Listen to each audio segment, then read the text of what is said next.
Jana Wilson says, hi, Liz. Hi, Jana. Oh, there we go. Hi, Nora. Hi, Jana. Jana Wilson says, hi, Liz. Okay, you guys are our guinea pig for this live stream. But we kind of figured we would try this and see how this works for a challenge. And then you can ask questions. You guys are our guinea pig for this live stream. But we kind of figured we would try this. Bliss Tora. Hi, Liz. Excited to watch you paint. Hi, Bliss.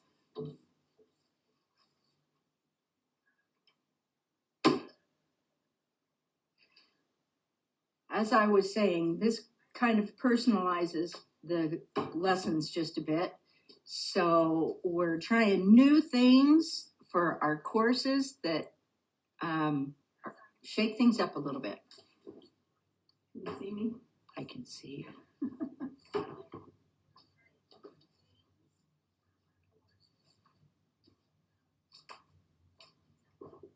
wonder if you had earplugs, it would be better. Or no, I guess it doesn't matter. Everybody, originally how I set this up was to have the palette here because I thought we were going to be filming horizontally, but Facebook Live only lets you do it vertically. So just ignore this part. I've gone ahead and moved my palette down onto my regular palette because now it's a vertical shot. So just disregard this. Next time we'll know that. We did a live video a couple of years ago, several years before COVID, I think. Yeah, it was before COVID. It was before we were using real cameras. Real cameras? I mean, you're big, you know what I mean. I know what you mean. How many are there? We have 1, 2, 3, 4, 5, 6, 7, 8. We have at least 8 people, and it is 11:04. Okay. Well, we're gonna get started. Shannon, can you swing it over to the irises? I can. So those are the new irises. I bought this last year and just absolutely love this color scheme. It's a real creamy, peachy color with a beautiful gray violet that I think is going to be beautiful. So I think yesterday we said I was going to do it on a 9x12, but because we thought we were going to be filming horizontally, I did this setup. This is just canvas pad that's just been taped, but so it's bigger than a 9x12. Anyway, my palette, I'm going to go over the palette really quick. Can you see the palette? Yes. Okay, so I have this is my basic palette. I have titanium white, cadmium lemon, this is cadmium yellow medium, cad orange, cad red, yellow ochre, raw umber, transparent oxide red or transparent earth red, depending on which brand you use, alizarin crimson, French ultramarine. I do have a little bit of phthalo green left over from my yesterday's painting. I don't know if I'm going to use it today. Viridian and ivory black, and I have Neo McGill as my medium, and Damsel is my solvent. And if you go to the Inspired to Paint website, if you click on, if you go to instructors and click about Elizabeth and scroll down, you'll see a supply list and everything that I do.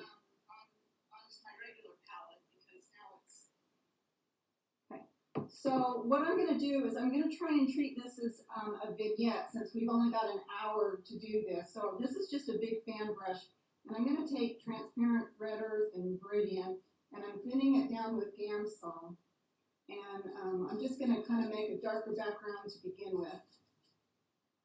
So I can get rid of the white. Turn my sound off on my phone. Hi, Mary from Iowa, and Kathy from Chesapeake, and Linda, Leonard, good morning, Betsy. Okay, so I might just take my paper towel and kind of soften some of these edges a little bit.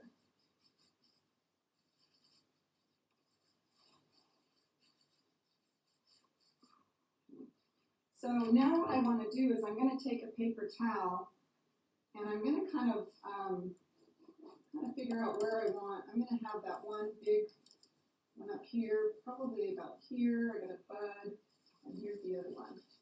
I'm not doing the base. I'm just doing the irises. So I'm just trying to get rid of the kind of the soupy paint that was there to begin with, so that I can put down some clean color.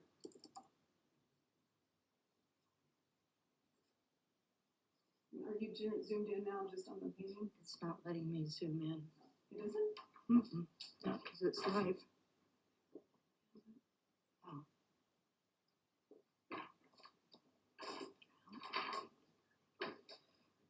Okay, so.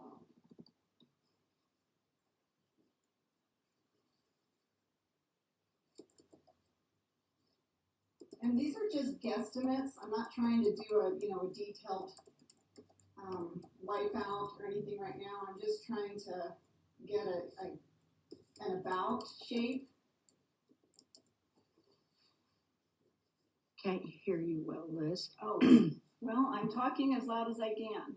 Can they? I'll try and speak up louder. Does that help?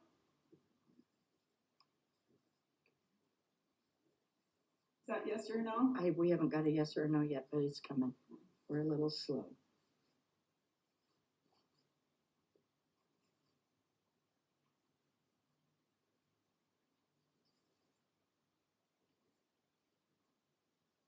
So you can spend as much time doing this kind of thing as you want.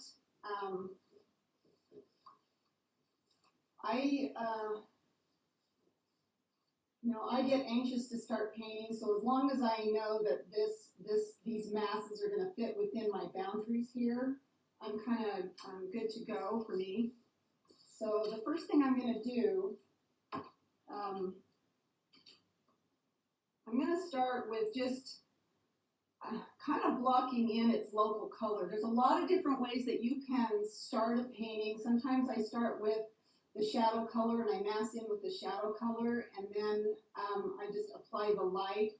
With this one, there's more light than dark within the iris mass. So I think I'm gonna mass it in with kind of its local color, or maybe a little bit darker than its local color thinly, so that I can still lay darker tones on top of that. So when I look at the creamy yellow, and I don't know, Shannon, if you can now see can you see the palette? Yes. Okay. So I'm going to take some orange. It's a creamy orangey yellow, so I'm going to take orange and yellow and add some white to it, and I'm going to thin it down with my Gamsol, so it is just really light. Let's see. And it's grayer than that. I'm just going to put that up there just so I can see. So actually, I don't think that's too bad to start off with. I know it has some grayer tones, but I think that's going to be okay to begin with. So I'm just going to kind of mass in that shape. And again, I'm not worried about making sure that my shape is absolutely correct at this point. What is that? That goes about there. So, because I love to carve in. So this is just, massing.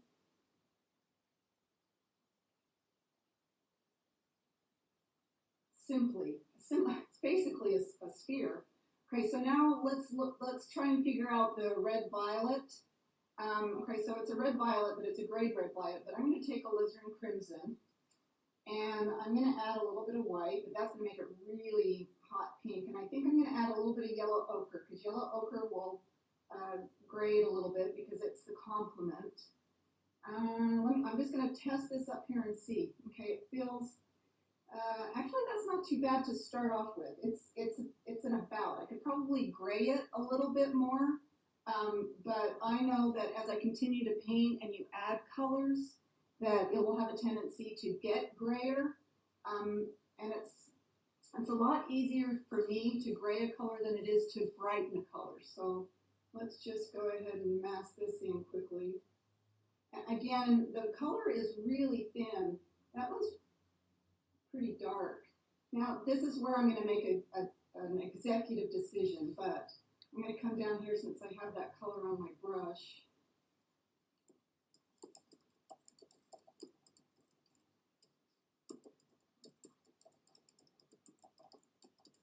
So since there's this, I think these are called sepals, my mind's going blank. But since this petal over here is a lot bluer and grayer, darker, I'm gonna add a little bit of blue, maybe a little bit more alizarin to that mix. And there, now I'm getting closer to that color. And I see a darker color over here that's a little bit more violet. And there's a beautiful little bud that's coming here. But you can see I'm not trying to be really, really careful about the drawing at this point.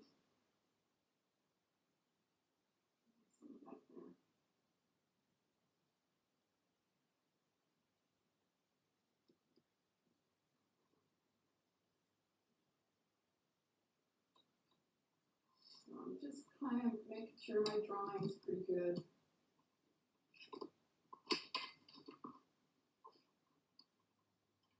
Are there any questions so far, Shannon? Everybody's just watching and they can hear you. Okay. Becky Faber says hello too. Hi, Becky. Miss you.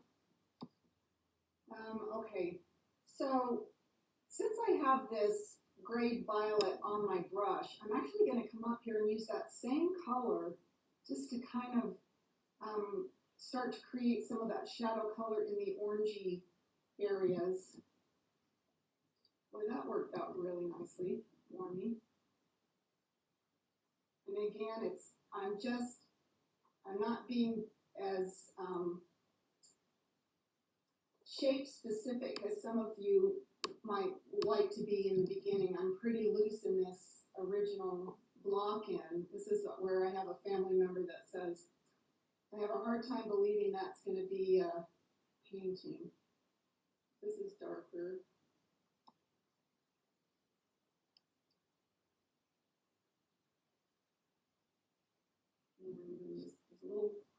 These are, so I don't know, Shannon, can you turn to the? Yeah, I have been. Okay, can you turn it right now because I want to point to that.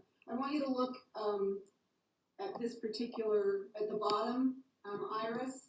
There's a little fold on the left petal. There's a little fold there that folds over and it's in shadow. Oh, and then hang on. Can you see it? You know, Let me point. I tried to zoom and it turned around. Hang on. Oh. Okay. This area right here. Can you see that? Okay, yes. Right here. Okay, so deep inside, it's a warmer color, but this shadow color right here feels a little bit cooler to me. So as I'm walking in, if I feel it's cooler, then I might pick up just a little bit of green into my brush, just like a dusting, and then that's gonna just cool it just ever so slightly. And that might not be exactly the color, but at least I know I've got a temperature shift between this and this. So these are little things that I do. That if I see it right off the bat, what's happening, then I change the temperature. So I want to bring this down just a little bit more.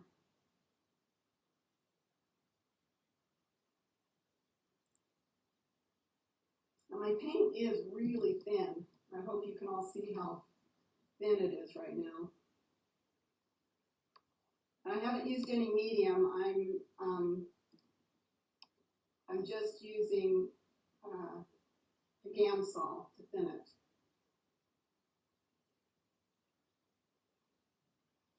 So let's make some greens. I'm going to take Viridian and Cad Yellow Medium. They're a soft, let's add a little bit of yellow ochre just to dull it down a little bit. So it's not, let's see how that looks. That's not bad. That comes down. And if you notice how I do my strokes, it's like I do a stroke and I stop and I look, and I do a stroke and I stop and look. In teaching, I've noticed, a lot of times students will look and they'll be up here painting for several minutes without looking. And you got to stop and look. If not using solvent, can a drop of medium be used to thin? Yes, yes. The purpose of just using solvent in the beginning is the whole kind of fat over lean concept. If you start using medium, then later on in the painting, you don't want to thin with just Gamsol because then you're putting thin over fat instead of fat over thin. Does that make sense? Okay. So that is a really nice, I think, block in. I do think I want the background a little bit darker than what I have there. So I think I'm going to come in here and just make a dark. I've been using transparent red earth, French ultramarine, maybe alizarin, I don't know, just a mixture of darks that I can come in here and create some darker tones so that will pop a little bit more. When I do that, my background is kind of a real gray, brownish violet, if that makes any sense.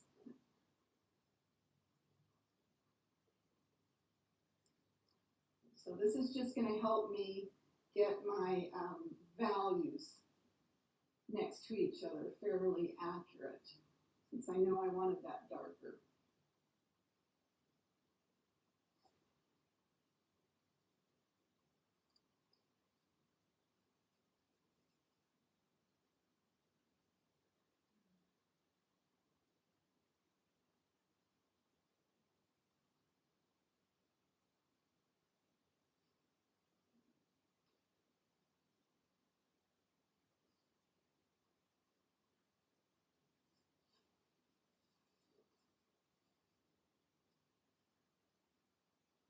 Okay, so that background's not finished, but at least those values are a lot better for me.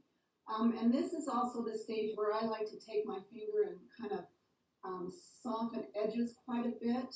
I know I get in trouble, somebody saying, don't use your finger, but sometimes it's just the best tool. Everybody uses their finger.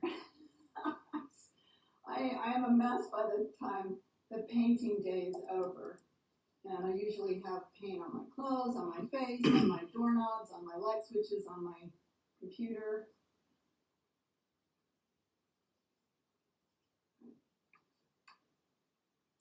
Okay, so now that's there, now I want to come in and I want to find some of these stronger light shapes within the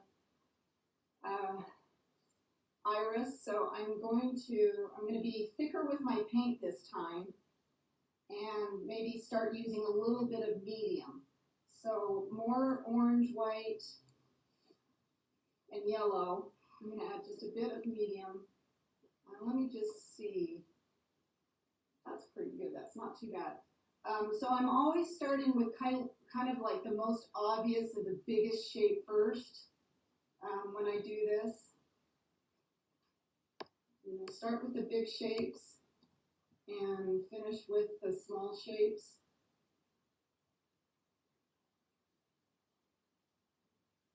And I'm going to have two brushes, one for light and one for dark, because I might want to come up here as I do that. I might want to come back to my kind of shadowy color and kind of reinforce that or soften that transition as it folds.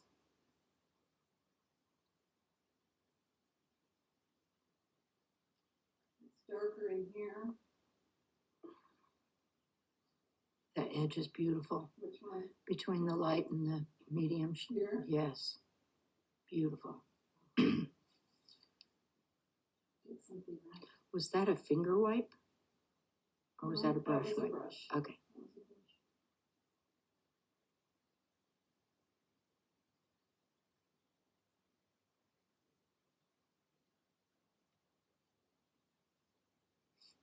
So I'm going to switch back to my shadow brush, which was this mixture right here. And there's a dark.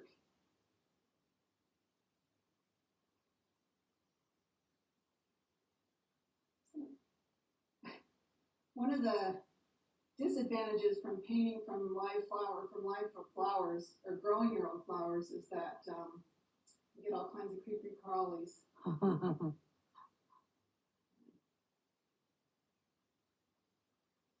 Lots of spiders. Lots of spiders, for sure. Earwigs. Oh, the earwigs drive. Oh my gosh, they're just. I hate the earwigs.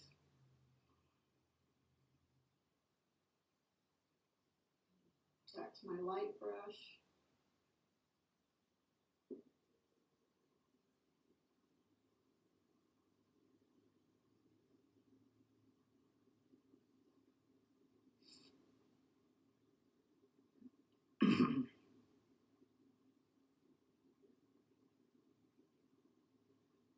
So all I'm doing is I'm just seeing shapes that I'm not thinking of these as petals. There's a little bit of reflected light right through there. I'm not thinking of them as petals. I'm thinking them just as a shape. That's all I'm seeing right now. When you start identifying things as, well, that's a petal, or that's a tree, or that's a nose, leads to confusion. Right.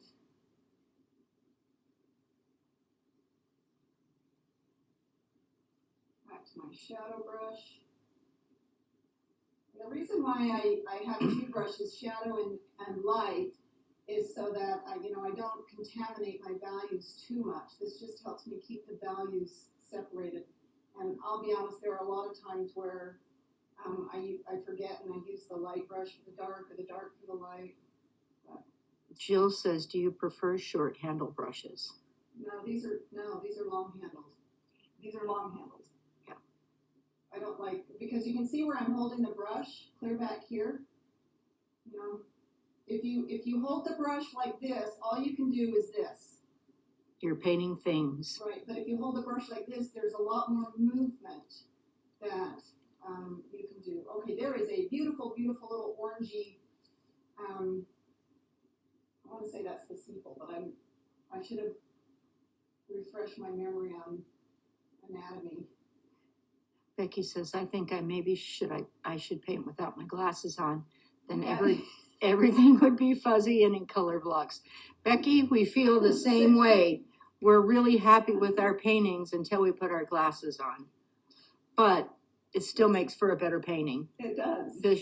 You see simple shapes much easier. Okay, let's see. I'm gonna now use a different brush for the light of this color.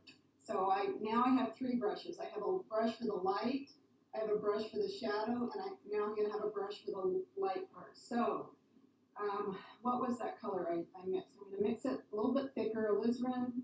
I think it was white. Can you see on the palette? Uh-huh. Yellow ochre. Is that about right? Okay, there's areas that are a little bit more chromatic than that.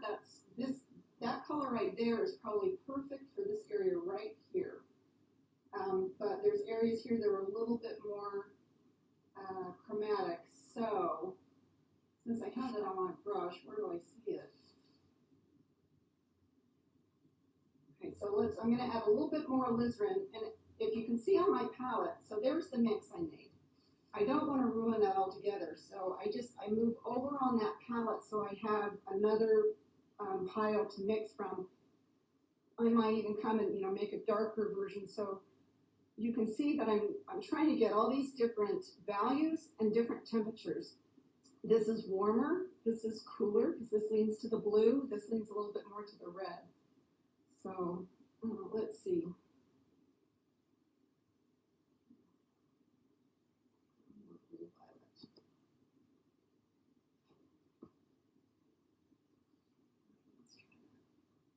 That's not bad for right there. And I used to be where I was trying to capture the color perfectly. Like, what color is that? And mix it. And that was so painful when I did it that way that I finally got to the point where as I mixed it, I'm like, well, that's close enough. I've made that decision that represents that color. So I'm going to go back to my shadow color, remix that. So even with the shadow color, if you can see here on the palette, I have a warm version and a cool version. Can you see that? Yep. A warm and a cool, but they're basically the same value. Because I see some warmer shadow colors and I see some cooler shadow colors. I didn't mention that I'm painting under a cool light. It's 5,000 Kelvin.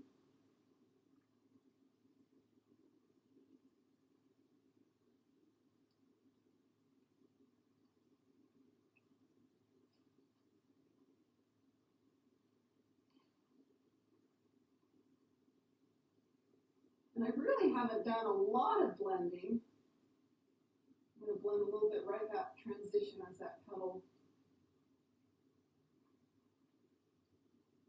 rolls over.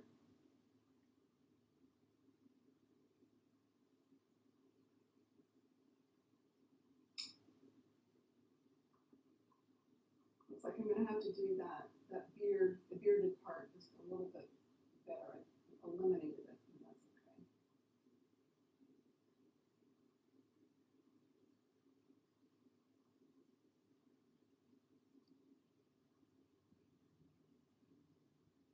How far away from your easel do you say you usually set up your subject?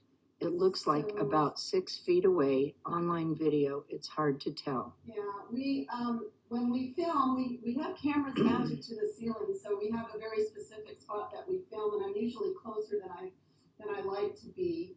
I'm usually, maybe 5 to 6 feet. So this is a little bit cooler light.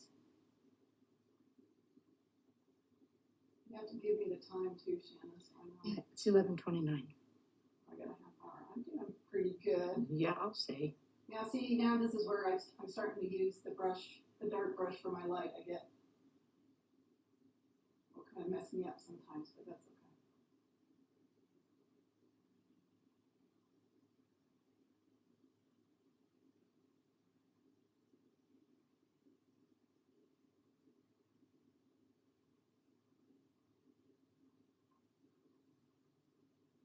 Sometimes the finger is the best blending tool.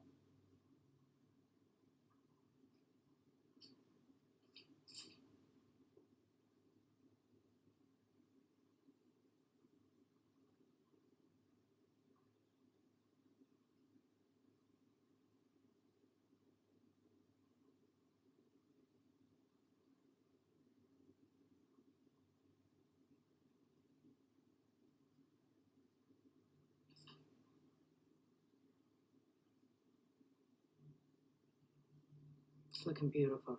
Is it? Oh, yeah. It's always nice to have a friend that tells you you're doing a good job. Thank you, Shannon. It's very dimensional. Every time you add a brush stroke of a different value, it makes the dimension more.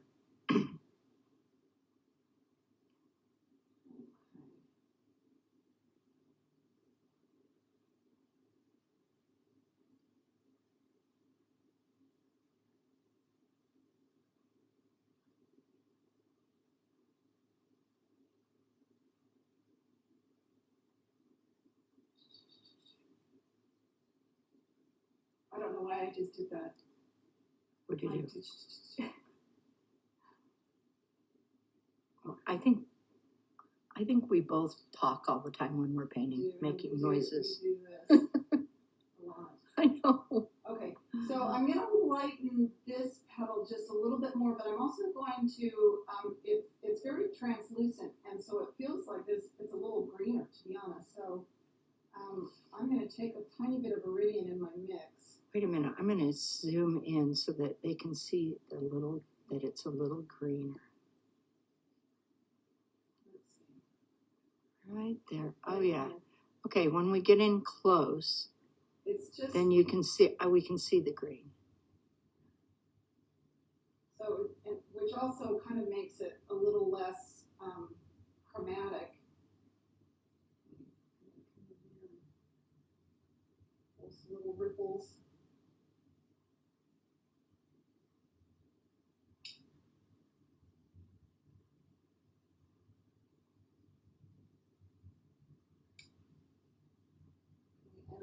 I'm wanting to, I don't have the roll here as well as I'd like, so I am going to punch that up.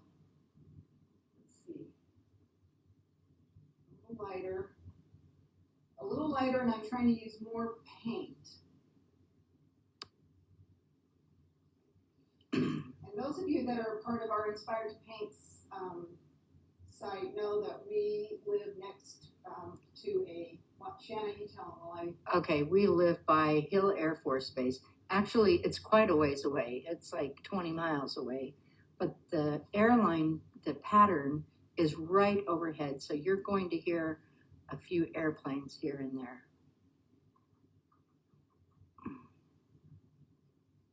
It happens all the time when we're filming. We just have to stop. It will go a couple days without the jets flying, and then the day we decide to film, the jets will fly.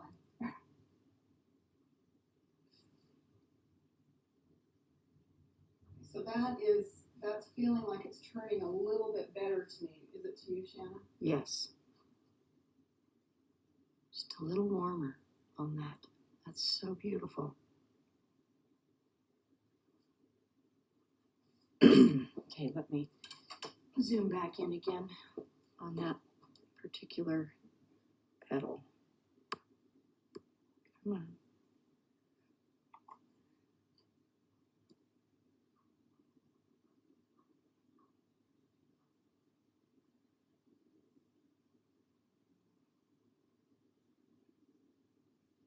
So that's a little bit too bright right there.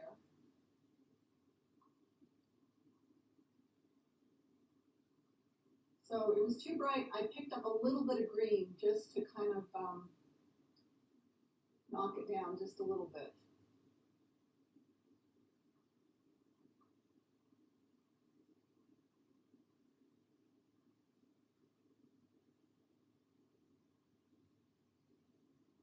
All right, I probably better get on the other one or I'm not going to get this done.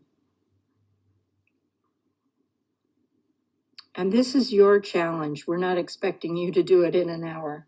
You get to pick your own flower, set up your own still life, and take your time painting it. Let's do a little. You know what? I love this area right here because it's really light. That little stem is really light against the dark of this shadow. So if I can kind of get that in there, that's going to make that pop.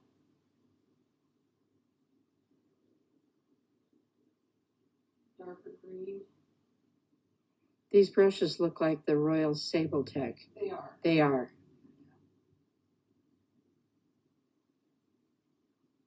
A little bit lighter.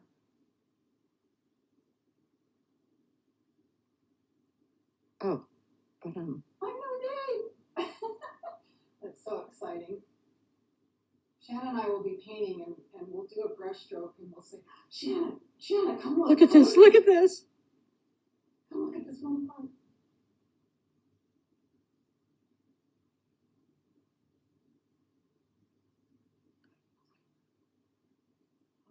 Okay.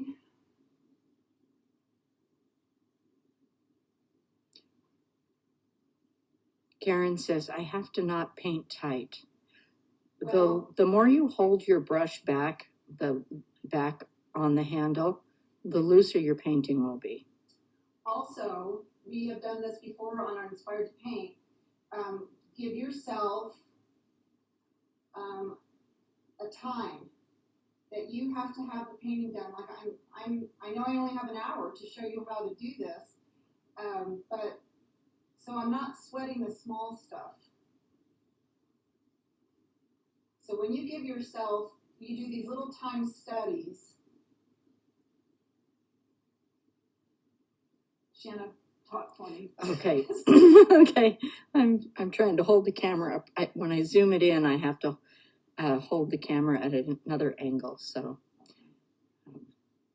and everybody. Okay, let me just, so this particular petal as well, first of all, where it attaches here to the base, this petal, it feels a little like there's a cooler little lavender tone right here, and then as it folds over here,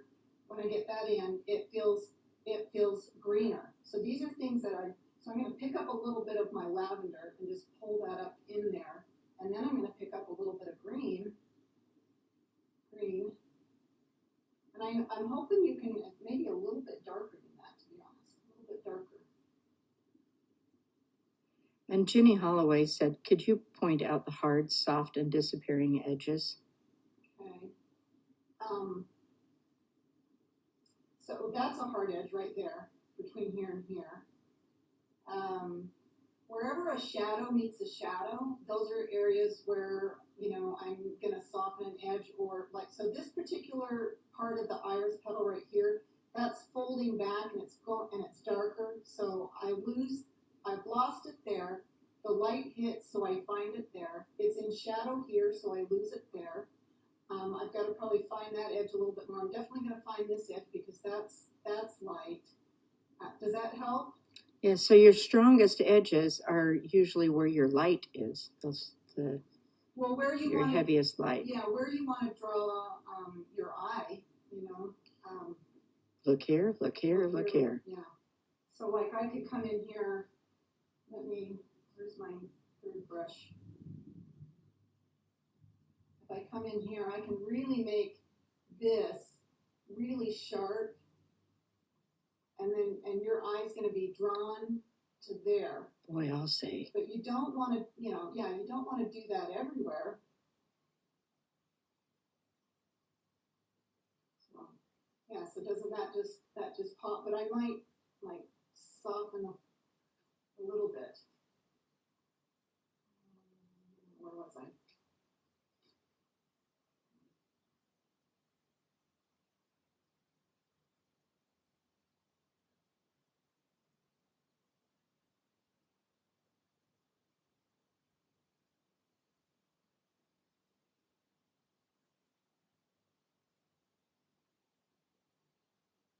It's 12:39. 12:39, okay. Well, I'm getting there. So, and a lot of times I'll mess up an edge like that, and then I'll come in and I'll create the edge, or the shape that I want by negatively. I love, love, love doing that. So I might blow this out and just kind of soften it a little bit there. Or I might pull in. Does that make sense? Yeah, and then carve back into it. Carve back in. I love doing that. Okay, so I need to get this one a little bit darker. It doesn't feel quite that pink. So maybe a little bit of green in it. Just have to be careful that it doesn't get too muddy. Maybe a little yellow. I'm always asking myself, is it warmer, cooler? There's three questions I'm constantly asking myself. Is it warmer or lighter or darker? That's always the first one I ask myself. Is it lighter or darker than what I have? And then is it warmer or cooler than what I have? And then is it brighter or duller than what I have? So those are constantly the questions I'm asking myself as I paint. Lighter, darker, warmer, cooler, brighter, duller. This has to go a little bit lighter. I have it too dark.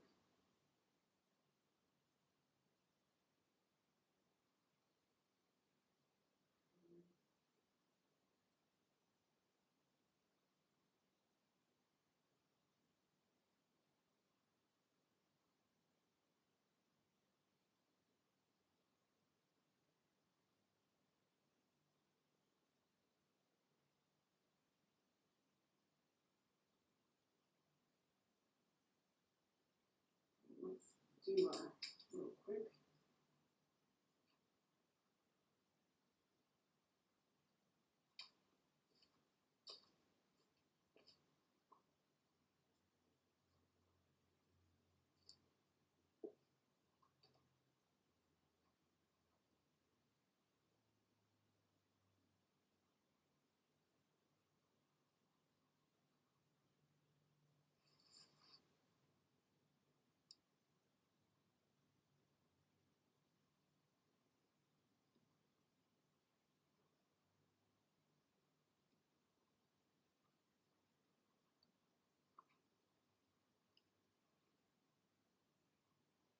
Now, in our view that you guys are seeing, you can see right through those top two petals that come up, the peachy color ones. Where Liz is sitting, you can't see all the way through to the back. So that's why hers is a little milder, a little. Which one? So right in our view, right here, we're seeing right through to the back here. Oh, no, I don't see, not. I don't see that. So I wanted to point that out to everybody. Okay. Yeah, I don't see that.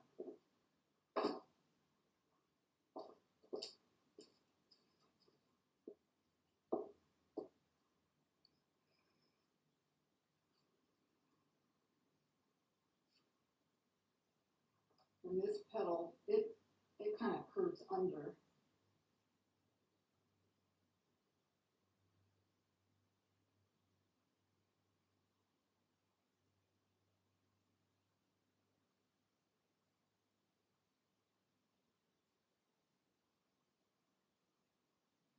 What becomes apparent is that you are painting what you see exactly and not what your mind tells you the shape is supposed to look like.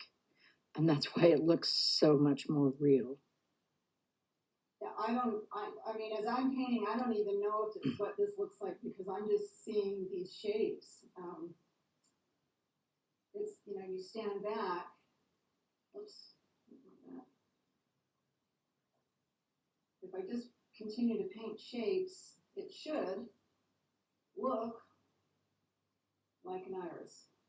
It's a little red, more red violet there. A little lighter.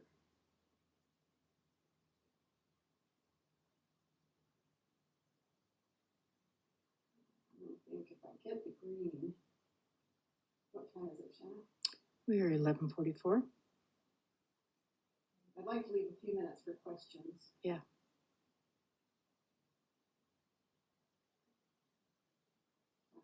But these little time studies that you do, sometimes they turn out to be my best paintings because I am not sweating the small stuff. Joellen McSorley said, how do you make things look curled? So if it's rolling, you want a soft edge as it rolls under. Is that what she means when the petal rolls under? I think so. Yeah. So it's a matter of having so that's kind of curling up and then it's curling under. So if I have two values, I have a light and I have a dark right next to it, that's a cliff. If I need it to roll, then I'm going to take my brush and soften that so it rolls under. So I'm hoping that answers the question. Yeah.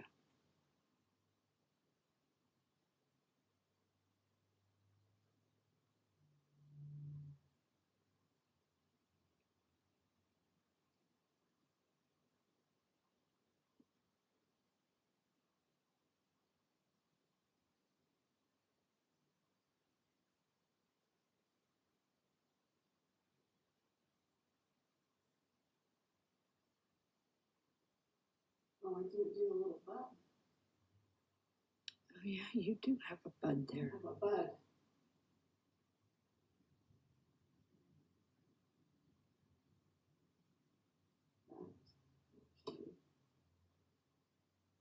Comes out a little bit more.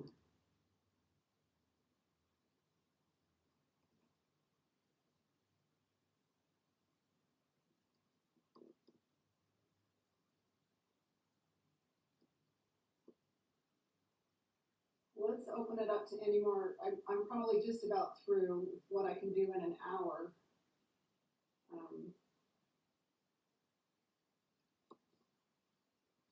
Let's open it up to some questions. Anybody? Nope, we're waiting. Jermaine says, can you explain the difference between a light and bright and a dark and a dull? Yes. Okay. So I'm going to do it over here. because I really like my painting. I don't want Okay. to mess it up. All right. Okay. So this is a bright color. Straight out of the tube. Straight out of tube, orange. So that's bright.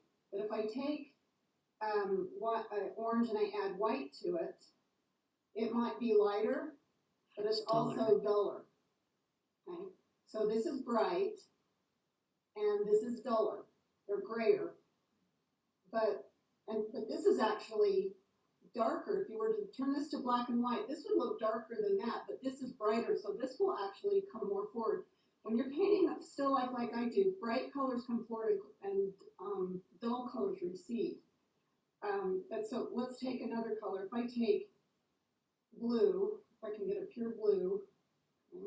So again, that's a bright color, but if I were to add orange to that color, it dulls. So that's a dull dark. That's a bright dark.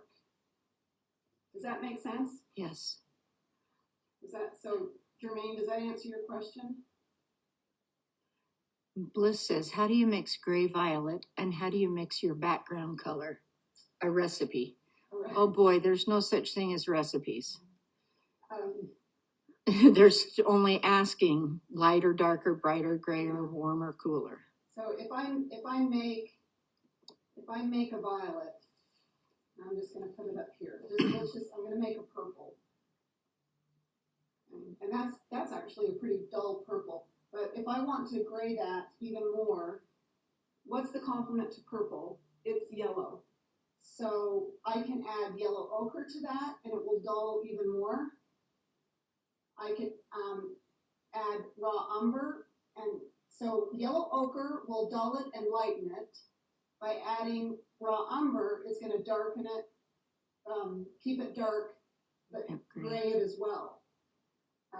Any earth tone, yellow ochre, raw umber, or even transparent oxide red, any of those three earth tones will gray a color or dull a color. So when in doubt, when you have a color and say, oh, it's too bright, but I don't know how to gray that, pick up one of the earth tones. It will always gray the color. And the earth tone would be like yellow ochre, raw sienna, burnt sienna.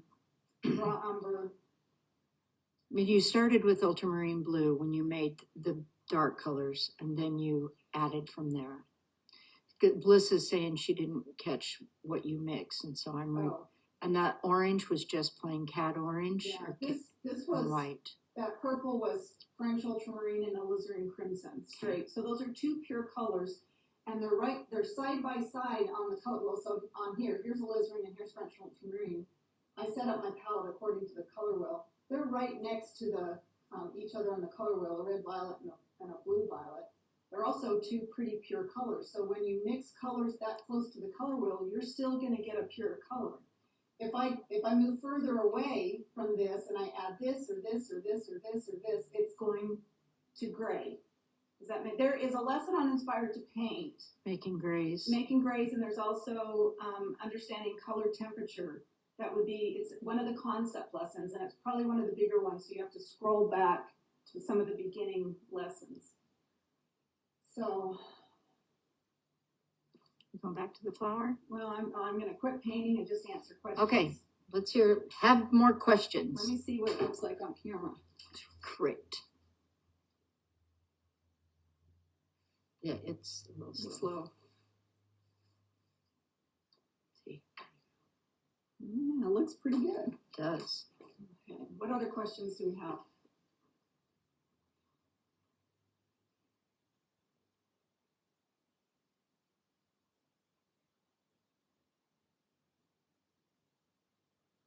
Okay, now's your chance.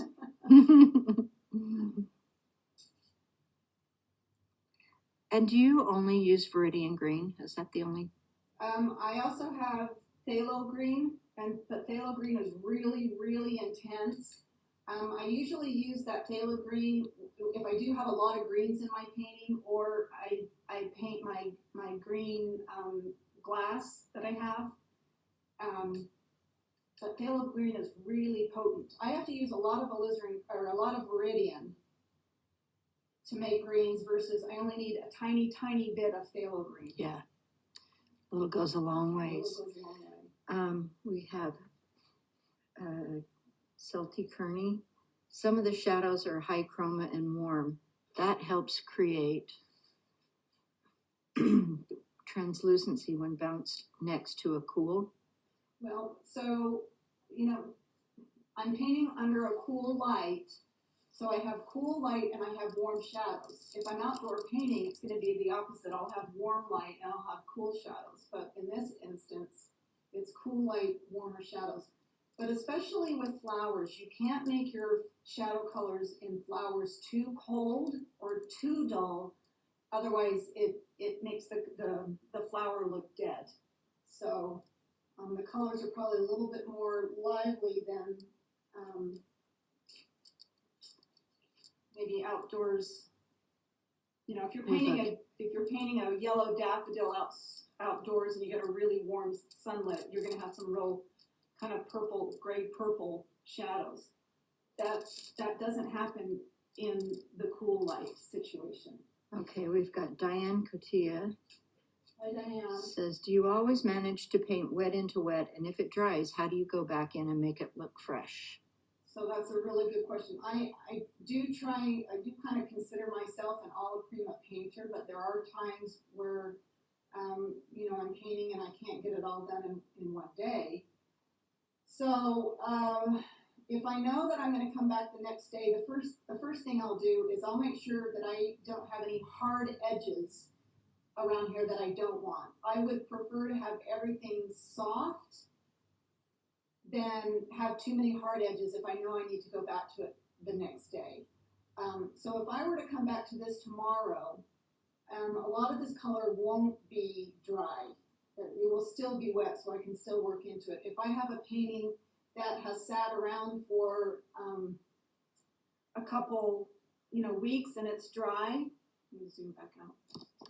Maybe, where it's completely dry, then a lot of times what I'll do is I have a sanding block here and it's a fine grit sand, and I might just go over the painting lightly, and then I'll come back and give it a coat of maybe the Neo McGill with a little bit of Gamsol mixed into it, and I'll go over the whole painting and then repaint. And it might mean that I have to repaint certain areas to get the edges that I like, or I have to, because with the dark background, sometimes I have to paint the background 2 and 3 times to get the look that I want. And so if this is dry and I had a too hard edge here, I'd have to repaint the background and repaint that and soften the edge. So Sharon wants to know, what are the best exercises to loosen up?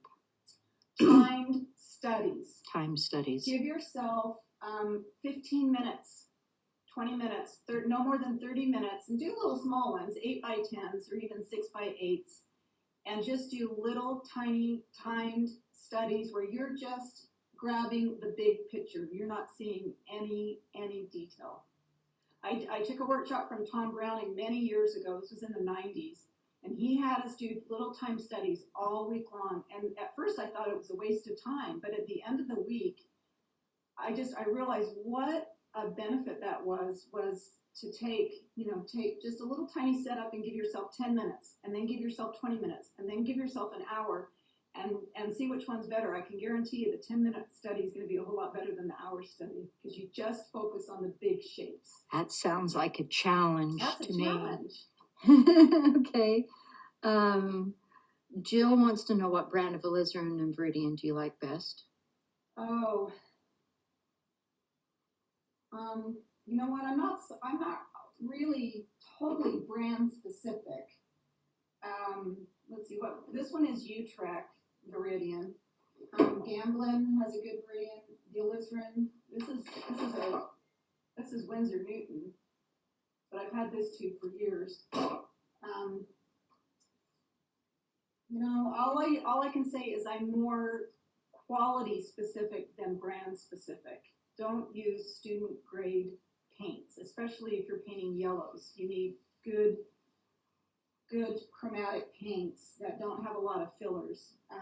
Certain brands like this, like yellow ochres and raw siennas or raw umbers. I see a difference where one brand's yellow ochre may be a little bit cooler and another yellow ochre might be a little bit warmer. But that doesn't bother me because as I'm mixing and I say to myself, oh, I want that warmer, I might just pick up a little bit of orange and throw into the mix, or say, oh, I want that cooler, I might throw in a little bit of raw umber and throw in the mix. So I hope that answers the question. It's more about having a good quality paint than the brand. Margie says, will you make the background the darker shade all over, or will you leave? I will, it depends. If I want it to be more of a vignette, I'll probably leave it. I might, like I'm gonna dip the paper towel in Gamsol, and I might just come and do that, which softens the white.